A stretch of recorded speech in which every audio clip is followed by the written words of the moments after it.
live. I wanted to share it. So think about the image of God. Think about God as the source of all being and goodness and love that gives himself infinitely to nothing. And kind of like, you can imagine nothing as Satan, who almost like is so much nothing that he spites God for giving him his infinite self to his nothingness. And God, still being so infinite, gives himself to the nothingness, despite that overcoming the evil by love, as evidenced by creation. But I was thinking about that, and then the next thought that came to me was about the Legend of Bagger Vance and like the movie about golf, or the book really, because they talk about this in the book. But in the book, he says that the kind of play, well, Bagger Vance, Krishna, the representation of God, and the thing says that the kind of play the thing that pleases God most is play.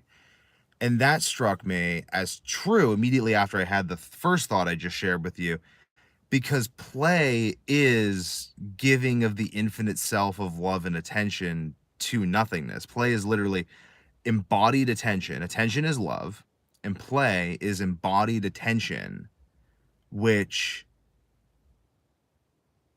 but giving it to nothingness, because giving it to no purpose, giving itself simply for the joy of giving, which is the image of God. Like, play is the image of God. That's so cool. I just like, that's, man is most God when he is at play. That is the most beautiful thing ever. But anyway, so I was at the sauna and I just realized like my testicles were getting bigger initially when I was using the sauna, but then my testicles stopped getting bigger and they started shrinking again. Or not again, but they started shrinking. And the reason for that, I think, is that I was using the hot tub too. So the hot tub is like the duality temptation of the gym. Like, you go in the gym, you can go sit in the sauna, you can sweat out all your toxins, regulate your HPA axis. You can go sit in like the cold, regulate HPA axis, go in the hot tub. But the hot tub though, that's the tricky thing. That's where it gets you. So the hot tub has all these chemicals in it, and just soaking in that, I mean, I was starting to feel nauseous like 40-50 minutes ago when I was in the hot tub. So I'm just not going to ever do that again. Stick to the sauna and cold plunge and just the cold showers at the gym. But I had like other thoughts. Oh, so then gallstones. So I was thinking of gallstones earlier because I realized that this abdominal pain that I get that's like reoccurring, that my dad has too, is gallstone issues, which are connected to metabolic problems. And the fact that gallstones are connected to metabolic problems is it's particularly relevant. But I'm just really trying to remember all these things. Like, I'm sitting in the sauna, and as I'm sitting in the sauna, I'm having all these realizations about life and about stuff, and I'm trying to, like, another one that went part and parcel with the gym one was about how the gym offers you both the sauna, which is the good thing, and it offers you the uh hot tub, which is the temptation. The grocery store does the same thing. It offers you ribeye, it offers you all this food you didn't have to kill yourself, but it also offers you temptation. It offers you the temptation to eat all this poisonous stuff that you know isn't good for you. And that is really not helpful. But I'm thinking with sauna, like, sauna is really interesting for its ability to like re-enliven you, like reinvigorate people. Um, hmm. I had some like profound thought that I wanted to share on the live. Um, I'll just walk through my morning. Oh, momentum. Another thing about momentum. So with business, momentum is very important. With everything, momentum is important. So momentum keeps the earth spinning, literally. Like, inertia is what keeps the earth spinning. So when you're already being healthy and you're already doing things, you're on the right track, you have to keep on that track, because you're not going to be able to switch once you're on it. Like, I was even having this thought. This is an interesting thought I had in the sauna. So last night I drank some tequila, and then this morning I wasn't feeling so good. I didn't even have that much tequila. I just had like a little bit of tequila, but like, I've just been stressed recently because I got married and had 2 kids and out of business, and the fucking government did the COVID thing, which is insane.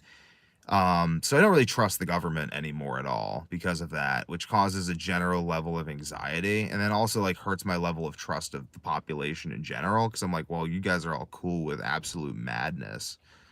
So, like, literally, I mean, just the whatever. I know I'm trying to rant about that right now because it's just not the goal. But do inertia though. You have to keep inertia going. So right now, I had these thoughts in the gym, and I'm like, okay, well, should I share them? Should I not? I'm just like, just gonna always err on the side of sharing them because the inertia of sharing it.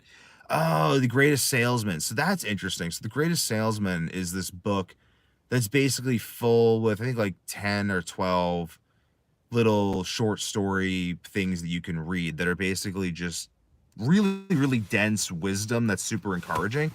And it's honestly it's meant to like build inertia because you're supposed to do it every day and that builds discipline. And the way you do anything is the way you do everything. So if you can stick to that, you can keep doing that. It will carry over into other areas of your life, will also simultaneously remind you of your potential and of everything you can do. So it's really um it's really important to build that inertia though, and it's really hard to do so. And without like metabolism is another thing with inertia. This is another thing. This is another thing that brings me to metabolism. Okay. So metabolism has inertia. So when your body is in a heightened metabolic state, that allows your body to produce all these things that are good for it. But when you become metabolically dysfunctional, as is indicated by gallstones and all these other things, like I've kind of been struggling with like metabolic dysfunction probably my whole life, then definitely because I had gallstones my whole life.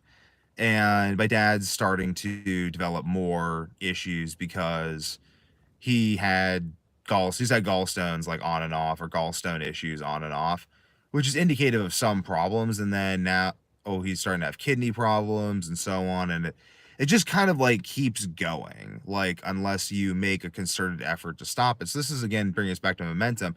I'm sitting in the sauna and I'm like thinking about the tequila I drank last night. It wasn't even that much tequila. I'm just like, oh, like I already had health issues for most of my life, and I'm like drinking tequila at like the age of 24. I'm like, oh, like whatever though. Like just I'll just not drink it and just focus myopically on not myopically, but I'll just focus very much on just building my health as much as possible. Like not doing anything at all that's going to be at all detrimental, really. Maybe a little bit of tequila, like so I had some the night before though too. So I'll keep it to like once a week maximum for any alcohol.